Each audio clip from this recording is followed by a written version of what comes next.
जय गुरु जी, शुक्राना गुरु जी। सभी प्यारी संगत को जय गुरु जी। संगत जी, अगर आप इस चैनल पर नए हैं तो प्लीज़ चैनल को सब्सक्राइब कर लीजिए ताकि हमारे आने वाले सत्संग आप तक पहुंच सके। जय गुरु जी। गुरु जी का हर पल शुक्राना। संगत जी, गुरु जी कहते हैं कि सत्संग सुनने और सुनाने वाले दोनों का ही कल्याण होता है, इसलिए सत्संग को ध्यान से सुनिए। ना जाने इसमें कौन से सवाल का जवाब आपको मिल जाए। संगत जी, गुरुजी का कहा हुआ भले ही संगत को समझ में ना आए, लेकिन गुरुजी जो भी कहते हैं, ये जो भी करते हैं, वे सब संगत के भले के लिए ही होता है। और समय आने पर यह सारा सत्य संगत के सामने आ ही जाता है। गुरुजी सबकी सुनते हैं, तो आज ऐसा ही एक सत्संग सुनेंगे जो गुरुजी की है, एक संगत का है, एक भक्त का है। अपने गुरु की महानता का वर्णन करने का सामर्थ्य मुझ में नहीं है, क्योंकि मात्र शब्द उनकी अद्वितीय दिव्यता के लिए अपर्याप्त है। तथापि उनकी आज्ञा से आदर और प्रेम से भरे कुछ शब्दों में उन्होंने अपनी कृपा से हमें धन्य करा है। यह अनुभव मैं आपके साथ में बांट रही हूँ। जीवन के अस्तित्व का मार्ग मोक्ष प्राप्ति की कामना के समान है।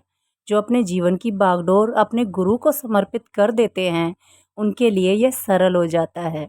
वास्तव में हम मार्गदर्शक ना होकर केवल अनुयायी हैं। मेरा जन्म एक जट सिख परिवार में हुआ था।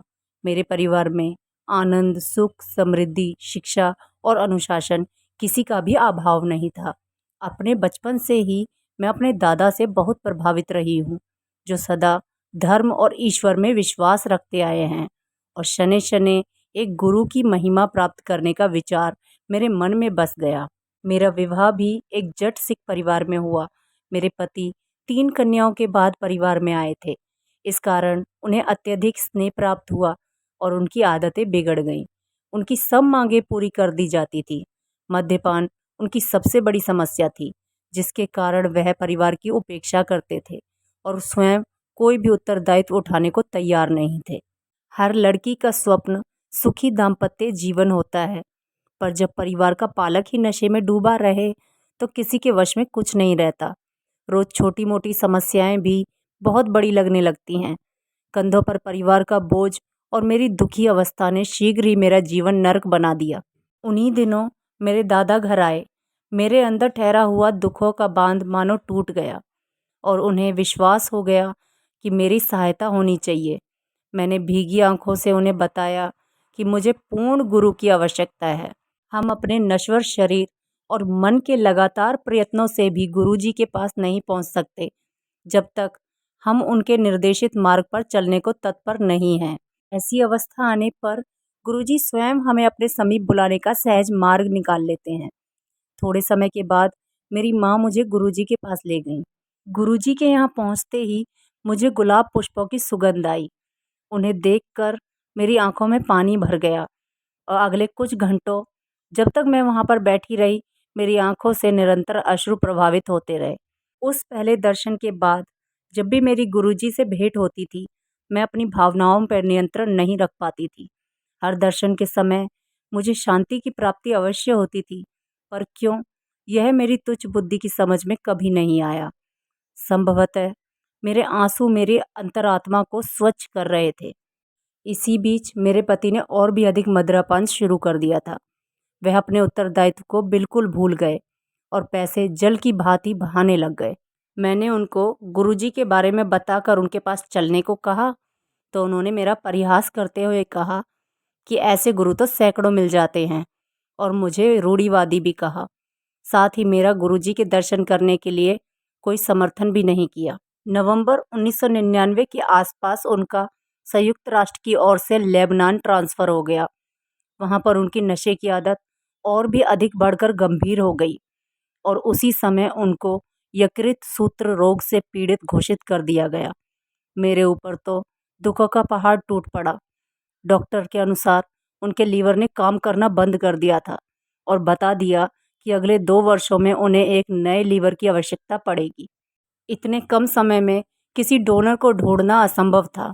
ऐसा डोनर मिलने पर उसका व्यय अत्यधिक होता और सर्जरी के परिणाम सफल होने की संभावना भी बहुत कम थी। डॉक्टर ने उन्हें कह दिया कि मदिरा की एक बूंद भी उनके लिए घातक सिद्ध हो सकती है। इस बीच मेरे माता पिता गुरुजी के पास जाकर उनके स्वास्थ्य लाभ की कामना करते रहे। हॉस्पिटल से छुट्टी प्राप्त करके हम दिल्ली वापस आ गए। मेरे आग्रह करने पर वे गुरुजी के पास आए, पर एक कोने पर बैठकर यही शिकायत करते रहे कि इतनी थकान है और मैंने ही आने की जिद करी थी। उस दिन जब मैं गुरुजी के पास पहुंची तो मैं आवेश में कुछ बोल नहीं पाई।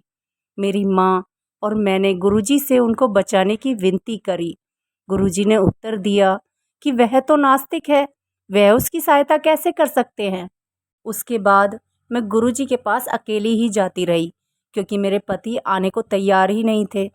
एक रात गुरुजी के यहाँ से वापस आने पर मैं गहरी नींद में सो रही थी कि अचानक जोर से मेरे कमरे में वायु का झोंका आया।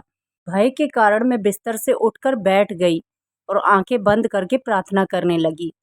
मुझे अंधेरे को चीरते सफेद प्रकाश का आभास हुआ, जो मेरे मस्तक तक आ रहा था।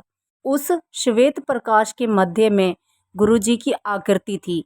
उन्होंने कहा कि अब वह मेरे पति को ठीक करेंगे।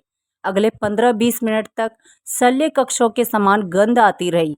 उसके बाद जब सब कुछ साफ हो गया तो गुरुजी ने कहा कि उन्होंने मेरे पति को स्वस्थ कर दिया है, और उसके बाद मैं सो गई। उस दिन को बीते 6 वर्ष बीत गए हैं, परंतु मेरे पति ने अपने नशे की आदत अब भी बनाए रखी है।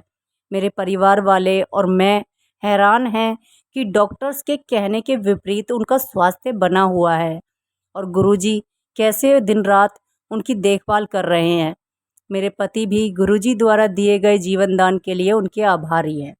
इस संसार के समस्त ग्रंथों के अनुसार मनुष्य के जन्म से पूर्व ही उसकी मृत्यु की तिथि का निर्धारण हो जाता है, और कोई भी एक श्वास अधिक या कम नहीं कर सकता, किंतु उसके कर्मों को समाप्त करने का सामर्थ्य केवल सर्वोच्च सृजनकर्ता के पास है।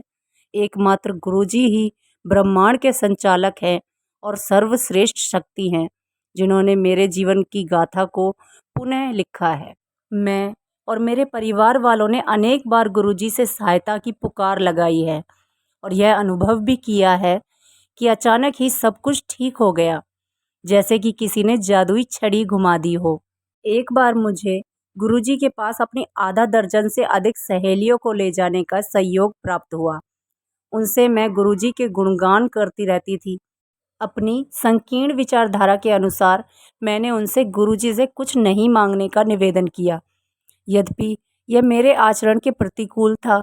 गुरुजी के चरण स्पर्श करते समय उन्होंने मेरे मन के भाव पढ़ते हुए मुझे बताया कि उन सब ने उनसे कुछ न कुछ विनती करी थी, और उन्होंने सबकी मनोकामना पूर्ण कर दी थी। उनके पास से कोई भी खाली हाथ नहीं लौटता। व्यापारी को समृद्धि, रोगी को स्वास्थ्य लाभ और विद्यार्थी को विद्या आदि। कुछ को तो उनके आशीष का आभास हो जाता है। उनके स्नेह की कोई सीमा नहीं है।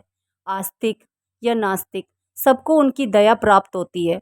उनकी कोई मांग नहीं है, वह कोई आश्वासन नहीं लेते, पर उनकी दिव्य अभिभूति धीरे धीरे आपको परिवर्तित जरूर कर देती है। प्रतिदिन याचक अपने दुख लेकर उनके दर्शन के लिए आते हैं, और उनकी कृपा उन पर मेघों से ढके हुए नम आकाश को चीर कर चमकते हुए सूर्य की भांति बरसती है।